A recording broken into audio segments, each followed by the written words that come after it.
Prosonic experience the finest UPVC windows and doors. 7799779088. ప్రస్తుతం మనతో పాటు ఉన్నారు జై భారత్ పార్టీ వ్యవస్థాపక అధ్యక్షులు మాజీ CBI JD IPS officer JD Lakshminarayana గారు. ఒకసారి ఆయనతో మాట్లాడదాం. ఎందుకంటే మనకు తెలుసు కేరళ నర్స్ నిమిషప్రియ ఇష్యూ ప్రపంచ వ్యాప్తంగా సంచలనం రేపినటువంటి పరిస్థితి. అసలు ఇందులో ఫ్యాక్ట్స్ ఆఫ్ ది కేసు ఏంటి, ఏం జరిగింది, ఏం జరగబోతోంది అన్ని కూడా ఒక ఐపీఎస్ ఆఫీసర్ గా ఆయన ఏం చెప్తారో చూద్దాం. సార్ నమస్తే అండి. నమస్తే నిరుపమ గారు. సార్ ఐపీఎస్ ఆఫీసర్ గా మీరు ఇలాంటి చాలా కేసెస్ చూసుంటారు. ఇప్పుడు ఈ కేసుని ఎలా చూస్తారు, అసలు ఇందులో ఫ్యాక్ట్స్ ఏంటి, ఎందుకు ఇలాంటి సిచ్యుయేషన్ వచ్చింది, ఆమె చేసింది న్యాయం అని చెప్పేసి చాలా మంది వాదిస్తున్నారు. కొంతమంది అయితే వెళ్ళి అక్కడే ఉండి ఆమెకు సపోర్ట్ చేద్దామని చెప్పి భారత్ నుంచి వెళ్ళినటువంటి పరిస్థితి కూడా ఉంది. ఎట్లా చూడాలి సార్, ఇది రెండు దేశాల మధ్యన ఇష్యూగా చూడాలా, లేకపోతే పర్సన్స్ మధ్యన మాత్రమే చూడాలా?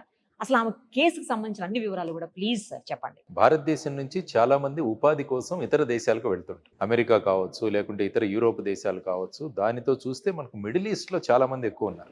గల్ఫ్ లో సౌదీ గానీ, కువైట్ గానీ ఇటువంటి దేశాల్లో చాలా మంది వెళుతుంటారు ఉపాధి కోసం. అక్కడ నిమిషప్రియ అనే అమ్మాయి కూడా నర్సింగ్ చేసింది, నర్సింగ్ కోర్స్ చేసింది, నర్స్ ఆవిడ. 2008వ సంవత్సరంలో ఉపాధి కోసం యమన్ దేశానికి వెళ్తుంది.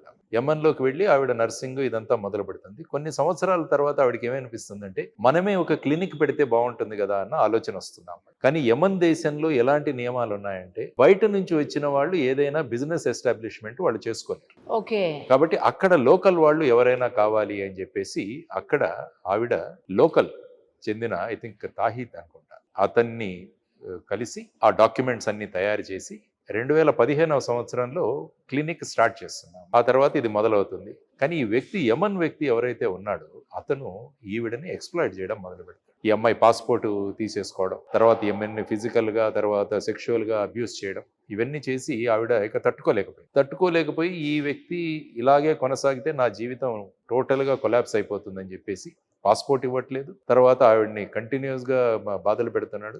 కాబట్టి ఇక ఫైనల్ గా ఇతన్ని చంపేయాలన్న స్థాయికి ఆ అమ్మాయి వచ్చి ఎలా చంపాలి అని ఇంకొక నర్సింగ్ చేసిన వాడిని అడిగితే స్లోగా పాయిజన్ ఇస్తే సరిపోతుంది అని. కాబట్టి స్లోగా పాయిజన్ ఇస్తూ తర్వాత డోస్ ఎక్కువైపోయి 2017వ సంవత్సరంలో ఈ వ్యక్తి చనిపోతాడు. చనిపోయిన తర్వాత ఈ వ్యక్తిని చిన్న ముక్కలుగా చేసి ఒక వాటర్ ట్యాంకులో డంప్ చేసేస్తాడు. ఆ తర్వాత ఈ కేసు ఇన్వెస్టిగేషన్ అవుతుంది. తర్వాత ఈ అమ్మాయిని అరెస్ట్ చేయడం, తర్వాత 2020వ సంవత్సరంలో ఈ అమ్మాయికి మరణశిక్ష విధించడం జరిగింది. డెత్ పెనాల్టీ అండ్ 3 కౌంట్స్, అంటే 3 సార్లు మరణశిక్ష అంట. అంటే ఒక్కొక్క కౌంట్ అంటే పాయిజనింగ్ చేయడం, కట్ చేయడం, తర్వాత ఎవిడెన్స్ నష్టం, ఈ 3 కౌంట్ల మీద 3 సార్లు మరణశిక్ష అని చెప్పి అక్కడ 3 కౌంట్స్ అంటారు మామూలు. ఆ తర్వాత ఈవిడ అక్కడ పై కోర్టులో అప్పీల్ చేస్తే ఒక మరణశిక్ష తగ్గించారు, అంటే 2 మరణశిక్షలు. ఆ తర్వాత యమన్ దేశంలో ఎవరైతే ప్రెసిడెంట్ ఉన్నారో వాళ్ళు 2023వ సంవత్సరం అనుకుంటాను దీనికి అప్పీల్ చేశారు. తర్వాత మీరు చూస్తే యమన్ దేశంలో హౌతీస్ ఎక్కువగా ఉంటారు. వాళ్ళొక ఈ టెర్రరిస్ట్ ఫోర్స్ లాగా వాళ్ళ కంట్రోల్లో ఉంది. అందుకనే ఇజ్రాయెల్ ఎప్పుడు కూడా యమన్ దేశం మీద దండయాత్రలు ఈ హౌతీస్ కు అగేన్స్ట్ గా చేస్తుంది. కాబట్టి వాళ్లకున్న ఒక ఫోరం అధ్యక్షుడు ఎవరైతే ఉన్నాడో అతను కూడా పర్మిషన్ ఇచ్చాడు. కాబట్టి ఆ అమ్మాయికి కన్ఫర్మ్ అయింది మరణశిక్ష. అది 16వ తారీఖున అమలు చేయాలన్నది సో ఈ విధమైన పరిస్థితులలో ఈ అమ్మాయిని ఎలాగైనా కూడా దాని నుంచి బయటికి తీసుకురావాలని చెప్పేసి అనేక సంఘటనలు, అనేక ఆర్గనైజేషన్స్ ప్రయత్నిస్తూ వచ్చాయి. దాని తర్వాత మన భారతదేశంలో కూడా సుప్రీంకోర్టుకు వెళ్ళడం జరిగింది. అవును సార్. వెళ్ళి దీన్ని ఎలాగైనా ఆపండి అంటే సుప్రీంకోర్టు ఇది మేము న్యాయం, ఎందుకంటే అది వేరే దేశంలో జరిగినది, మేమేం చేయలేము, అయినా కూడా భారతదేశం ఏదైతే చర్యలు తీసుకుంటుందో దానికి చర్యలు బాగానే జరుగుతున్నాయి, కాబట్టి మీరు చర్యలు తీసుకోండి అని డైరెక్షన్స్ ఇవ్వడం జరిగింది. అక్కడ ఎలా ఉంటుందంటే షరియత్ లా అని ఉంటుంది. అక్కడ ఏంటంటే అక్కడ విధానం, అక్కడ ఉన్న న్యాయ వ్యవస్థ అది దేని మీద ఆధారపడి ఉంటుందంటే ఖురాను, హదీత్ అని 2 విషయాలు. ఖురాన్ అంటే మనం చదువుకునే ఖురాను, ఆ తర్వాత హదీత్ అని ప్రాఫెట్ మహమ్మద్ ఏదైతే ఆయన చెప్పారో, ఆయన యాక్టివిటీస్ ఏవైనారో వాటన్నిటినీ హదీత్ అంట. సో ఖురాను, హదీత్ కలిపి ఆ దేశాలలో సుమారుగా 50 దేశాల్లో పీనల్ లా ఏర్పాటు చేయడం జరిగింది. అంటే అక్కడ చట్టం, ఆ చట్టంలో ఏముందంటే 2 విధానాలు వాళ్ళు చేశారు. ఖిసాస్ అని ఒకటి, దియా అని ఒకటి. ఇది మీరు ఖురాన్ ఒకసారి చదివితే చాప్టర్ 2లో 175వ వర్స్ ఉంటుంది. అందులో ఏం చెప్తారంటే ఖురాన్లో వాళ్ళు ఏం చెప్తారంటే ఈ విధంగా జరిగినప్పుడు ఖిసాస్ అంటే ఐ ఫర్ ఐ, చావుకు చావు అలాంటిది. అందులోనే దియా అంటే ఏంటంటే సపోజ్ ఈ జరిగిన చర్యలకు మీరు కాంపెన్సేషన్ ఇవ్వగలిగితే ఆ ఫ్యామిలీకి డబ్బు రూపంలో కానీ చర్చల రూపంలో కానీ వారు గనక సమ్మతిస్తే ఈ మరణశిక్ష నుంచి దూరం చేయవచ్చు అన్నది అక్కడ ఉన్న షరియత్ లాలో ఉన్న ప్రొవిజన్. కాబట్టి ఇప్పుడు ఏంటంటే ఆ అమ్మాయి అతని కుటుంబాన్ని సంప్రదించి ఈ విధంగా బ్లడ్ మనీ అంటారు, ఈ మనీని ఆఫర్ చేసి ఆ కుటుంబం గనక ఒప్పుకుంటే ఈ అమ్మాయికి మరణశిక్ష మేము మాకొద్దు, ఐ ఫర్ ఐ అది ఉంది, కానీ మేము ఈ అమ్మాయి ఏ పరిస్థితుల్లో చేసిందో అది చూసి మేము సానుభూతి చూపించి అప్పుడు ఏమవుతుందంటే అక్కడ కోర్టులు దీన్ని కన్సిడర్లోకి తీసుకొని మరణశిక్షను తప్పించి ఈ అమ్మాయి తీసిన చర్యలకు అక్కడి చట్టం ప్రకారం ఎన్ని సంవత్సరాలు శిక్ష విధించాలి అన్నది వాడు నిర్ణయిస్తారు. అంటే వీళ్ళు గనక క్షమాభిక్ష పెడితే మరణశిక్ష పోతుంది, అదే సార్, కానీ మిగతా శిక్ష ఉంటుంది, అది కోర్టులు నిర్ణయిస్తారు. మీరు అలాగే చూసుకుంటే సౌదీ అరేబియాలో ఇలాంటి కేసు ఒకటి జరిగింది, ఐ థింక్ అమీరో ఏదో అనుకుంటాను అతని పేరు. అతను కూడా ఈ విధంగా మర్డర్ కేసు, అందులో కూడా మరణశిక్ష విధించడం జరిగింది. అతను బ్లడ్ మనీ పే చేశాడు, చేసిన తర్వాత మరణశిక్ష నుంచి తప్పించి అతనికి 20 సంవత్సరాల ఖైదు విధించింది అన్నమాట అక్కడ కోర్టు. సో ఇప్పుడు జరుగుతున్న ప్రయత్నం ఏంటంటే ఒక సున్నీ లీడర్ అబూబకర్ అని అన్నాడు ఆయన, తర్వాత అనేక మంది దీంట్లో ఒక సేవ్ నిమిష్ ప్రియా ఒక ఇది కూడా ఏర్పాటు చేశారు, ఆర్గనైజేషన్ వాళ్ళు కూడా ప్రయత్నిస్తున్నారు. కానీ ఇప్పుడు ఏంటంటే ప్రస్తుతానికి దాన్ని పోస్ట్పోన్ చేశారు, 16 చేయాల్సింది పోస్ట్పోన్ చేశారు. ఆ తర్వాత వీళ్ళ ప్రయత్నాల వల్ల ఇన్ కేస్ ఆ కుటుంబ సభ్యులు గనక ఈవిడకు మరణశిక్ష వద్దు అని చెప్పి అంటే ఆ తర్వాత ప్రొసీడింగ్స్ అవుతాయి. ప్రస్తుతం ఈ పరిస్థితుల్లో ఉంది ఆ కేసు. కానీ అతని బ్రదర్ ఒక అతను ఎట్టి పరిస్థితుల్లో మేము ఒప్పుకోము అని అంటున్నాడు సార్. పేపర్లో వచ్చిన న్యూస్ చూస్తే అతను మా సంపాదించే వ్యక్తి చనిపోయాడు, అత్యంత దారుణంగా చంపబడ్డాడు, కాబట్టి మాకు ఈ బ్లడ్ మనీ డబ్బులు ఏమొద్దు, మాకు మళ్ళా కిసాస్, eye for eye, life for life అది మాకు కావాలని ఇప్పటికి అంటున్నారు. కానీ అనేక దేశాలు, భారతదేశం కూడా డైరెక్ట్గా యమన్తో మనం చర్చలు జరపలేము, ఎందుకంటే మనం దాన్ని రికగ్నైజ్ చేయలేదు, ఎందుకంటే అది హౌతీస్ కంట్రోల్లో ఉంది కాబట్టి ఇప్పుడు భారతదేశం కూడా సౌదీ అరేబియా ఇటువంటి మనకు స్నేహపూరితంగా ఉన్న దేశాల ద్వారా వాళ్లను దీనికి ఒప్పించడానికి ప్రయత్నాలు జరుగుతాయి. అది ఇది తెలియక చాలా మంది మోడీ గారు అసలు ఏమి చర్యలు తీసుకోవట్లేదు, మోడీ గారు కామ్గా ఉన్నారు, ఎందుకు మాట్లాడట్లేదు, ఎందుకు చర్యలు తీసుకోవట్లేదు, ఎందుకు సంప్రదింపులు జరపట్లేదు అని గొడవ చేస్తున్నారు సార్. మన external affairs spokes person Randhir Jaiswal కూడా మాట్లాడారు, మేము ఫ్రెండ్లీ దేశాల నుంచి ఇవి చేస్తున్నాం, ఎందుకంటే డైరెక్ట్ గా మేము డిప్లొమాటిక్ జరపలేము, ఎందుకంటే అది రికగ్నైజ్డ్ కాదు, హౌతీస్ అన్నది మేము రికగ్నైజ్ చేయలేదు, కాబట్టి మేము డైరెక్ట్ గా వాళ్ళతో మాట్లాడాం, కాబట్టి ఈ దేశాల ద్వారా మా ప్రయత్నాలు మేము చేస్తున్నామని వారు చెప్పారు. అనేక మంది ప్రయత్నాలు కూడా చేస్తున్నారు దాని గురించి, వాళ్ళ ఇన్ఫ్లుయెన్స్ల ద్వారా ఎలాగైనా ఈ మరణశిక్ష నుంచి తప్పించి ఈ అమ్మాయిని మళ్ళీ భారతదేశానికి తీసుకురావాలన్న ప్రయత్నాలు జరుగుతుంది. కాబట్టి చూడాలి రాబోయే కాలంలో ఏ విధంగా ఆ కుటుంబం ఏ విధంగా రియాక్ట్ అవుతుంది, మెయిన్ గా కుటుంబం మీద ఆధారపడింది, వాళ్ళ నిర్ణయం వల్ల మరణశిక్ష తగ్గుతుంది. ఆ కుటుంబం కనుక ఒప్పుకోకుంటే ఇది అమలు చేయాల్సిన అవసరం ఉంటుంది ఆ పరిస్థితి, ఎందుకంటే ఏ దేశంలో ఉన్న చట్టాలు అక్కడ అమలు అవుతాయి. సో ఆ విధమైన పరిస్థితిలో ప్రస్తుతం నిమిష ప్రియ కేసు సార్. మరి మామూలుగా మనకి ఇప్పుడు కేసెస్ లో చూస్తుంటాం మన ఇండియాలో, అతను గనక ట్రయల్ కి ముందు ఎవరైనా సరే అక్యూజ్డ్ ఎవరు ఉంటారో వాళ్ళు ట్రయల్కి ముందు కానీ లేదా తర్వాత కానీ ట్రయల్ జరుగుతున్న టైంలో కానీ కొన్ని సంవత్సరాల పాటు జైల్లో ఉంటే అతనికి పడిన శిక్షలోంచి ఈ జైలు శిక్షని మినహాయిస్తూ ఉంటారు, అతను ఆల్రెడీ జైల్లో ఉన్నదాన్ని. కానీ ఇప్పుడు ఇక్కడ మరణశిక్ష పడ్డది కదా, ఈ మరణశిక్ష వీళ్ళు గనక ఒప్పుకుంటే మిగతా శిక్ష ఏదైనా అక్కడి కోర్టులు విధించాలనుకుంటే ఇప్పటి వరకు ఐ థింక్ 2017 నుంచి ఉంది, కాబట్టి 8 సంవత్సరాలు దాని నుంచి తగ్గించి ఎంత శిక్ష నిర్ణయిస్తారన్నది ఆ కోర్టుల మీద ఆధారపడి. కాబట్టి ఫస్ట్ ఈ మరణ శిక్ష నుంచి ఈ అమ్మాయిని ఎలా తప్పించాలి అన్న దాని గురించి అందరి యొక్క ప్రయత్నాలు జరుగుతున్నాయి.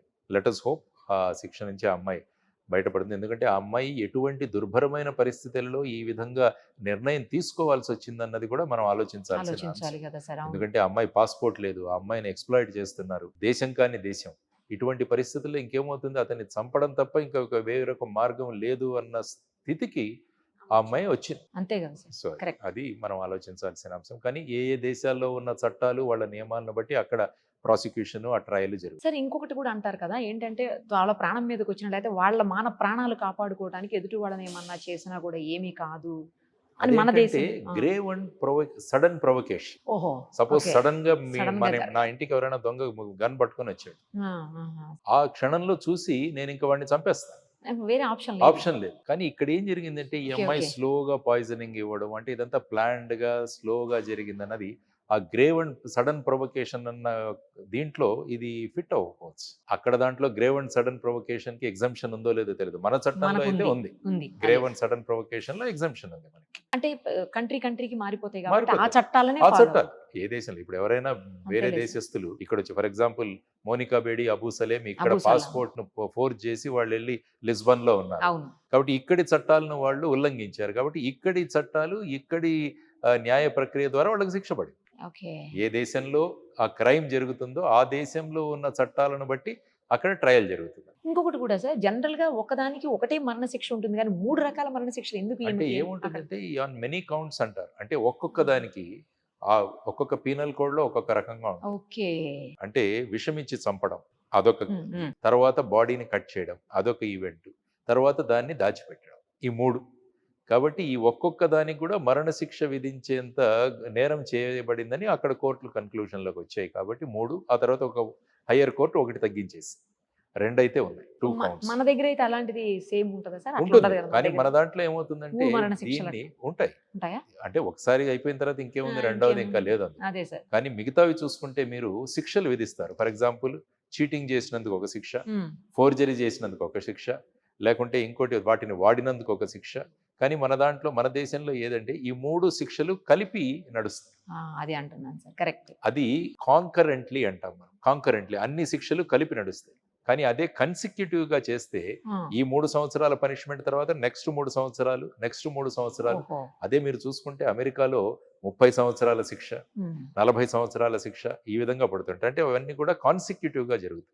ఒక శిక్ష అయిన తర్వాత ఇంకొక శిక్ష, ఆ విధంగా. సో ఇప్పుడు ఇక్కడ అక్కడ కోర్ట్స్ ఎలా స్పందిస్తాయో రేపొద్దున కోర్టులు Family స్పందించడానికి ఓన్లీ ఈ ఫ్యామిలీ Main గనక ఈ family. అమ్మాయిని మరో శిక్షణ చేసేసి ఆ తర్వాత కోర్టుల మీద ఆర్గ్యుమెంట్లు అవన్నీ అదే జరుగుతాయి. సార్. మొదట జరగాల్సింది ఈ Family. ఫ్యామిలీ నుంచి దీన్ని బయటికి తీసుకురావడం అన్నది ప్రధానం. ఎవరైతే డిసీజ్డ్ ఉన్నాడో వాడి వాళ్ళ ఫ్యామిలీ ఫ్యామిలీ, వాళ్ళ ఫ్యామిలీ. చూద్దాం సార్ ఏం చూద్దాం. జరుగుతుంది. Let us hope for the best. అదే సార్. అమ్మాయి బయటికి రావాలని కోరుకుందాం. అందరి యొక్క ఏవైతే తీసుకుంటున్నారో అందరూ కలిసి పనిచేస్తున్నారు, వీటన్నిటికి కూడా ఒక ఫైనాలిటీ రావాలని కోరుకుందాం. వాళ్ళు అంటే ఎంతవరకు వింటారో మనకు తెలియదు కదా సార్, ఫ్యామిలీ అనేవాళ్ళు. ఎందుకంటే రకరకాలు వాళ్ళకు కూడా చెప్పే విధానాలు ఇవన్నీ కూడా ఉంటాయి.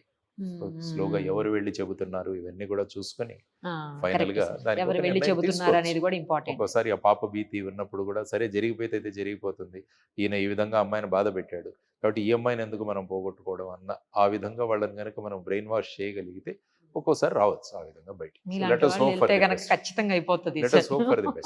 మీలాంటి వాళ్ళు వెళ్తే ఖచ్చితంగా మంచి జరుగుతుంది అమ్మాయికి. ప్రయత్నిస్తున్నారమ్మా, చాలా మంది ప్రయత్నిస్తున్నారు. Brother K.A.. పాల్ గారు కూడా ఆయన కే.ఏ. పాల్ గారు కూడా వెళ్ళారని విన్నారు. మంచిది, అందరూ కలిసి పనిచేయడం చాలా ముఖ్యమైన విషయం. We should appreciate. వాళ్ళు ఎంతవరకు వింటారనేది చూద్దాం. ప్రయత్నం అయితే చేయాలి కదా, ప్రయత్నం చేస్తున్న వాళ్ళందరినీ కూడా మనం మెచ్చుకుందాం. అవును సార్. ముఖ్యంగా ఇస్లాం మత పెద్దలు అయితేనే వాళ్ళు వినే అవకాశం అదే ఉంటుంది సార్. ఈయన ఎందుకంటే వాళ్ళు అదే అబూబకర్ కంట్రీ ఎవరైతే ఉన్నారో సార్. ఆయన కూడా చేస్తున్నారని విన్నాం. చూద్దాం. ఎందుకంటే ఇది మతానికి సంబంధించిన Correct, sir. ఇష్యూ కాబట్టి దాన్ని కన్విన్స్ చేయడానికి కూడా అందులో ఉన్న కొన్ని విషయాలు చెప్పి కన్విన్స్ చేయగలిగితే అప్పుడు ఆ విధమైన కనెక్టివిటీ వస్తుంది. కాబట్టి చూద్దాం ఏమవుతుంది. మనకంటే కూడా చాలా సివియర్ గా ఎక్కువ ఉంటాయి కదా సార్ అక్కడ శిక్షలు, కొంచెం కఠినంగా ఉంటాయి మన మీద. కఠినంగా ఉంటాయి. కొన్ని పరీక్షలు అంటే అడల్టరీ కానీ ఇలాంటివి చేస్తే డైరెక్ట్ గా వాళ్ళు పబ్లిక్ లో స్టోనింగ్ టు డెత్ అవును కూడా సార్, ఉన్నాయి అది కదా కూడా పరీక్షలు. ఉన్నాయి అది కదా. కూడా ఈ కిసాస్ లో ఉన్నది. ఏ చేశారో వాళ్ళకి అదే చేయడం, ఓకే ఆ విధమైన శిక్షలు ఉన్నాయి. అందుకనే క్రైమ్ రేట్ తక్కువగా ఉంటుంది ఆ దేశాల్లో. నిజమే sir, crime rate stoning to తక్కువ. డెత్ డైరెక్ట్ గా చేతులు కోసేస్తారు, ఇది చేస్తారు, ప్రజలు పబ్లిక్ లో చేస్తారు రాళ్లు కదా సార్? వేసి చంపుతారు, చంపుతారు. పబ్లిక్ గా హ్యాంగ్ చేస్తారు. Public gang Yeah. చేస్తారు. రక్తానికి రక్తం సిద్ధాంతం, ప్రాణానికి ప్రాణం సమాధానం అన్నది అక్కడే సిద్ధాంతం. బొబ్బిలి పిల్లిలో ఒక పాట ఉంటుంది అవునా సార్? ఆ విధంగా. రక్తానికి రక్తం సిద్ధాంతం, ప్రాణానికి ప్రాణం సమాధానం, అది ఆ కిసాస్ లో ఉన్న భాగం అన్నమాట. చూద్దాం సార్. చూద్దామండి. Let us hope for the best. Thank you sir, thank you so much. నమస్తే. సుమన్ టీవీలో మీ పర్సనల్ అండ్ బిజినెస్ ప్రమోషన్స్ కోసం కింది నెంబర్కి కాంటాక్ట్ చేయండి.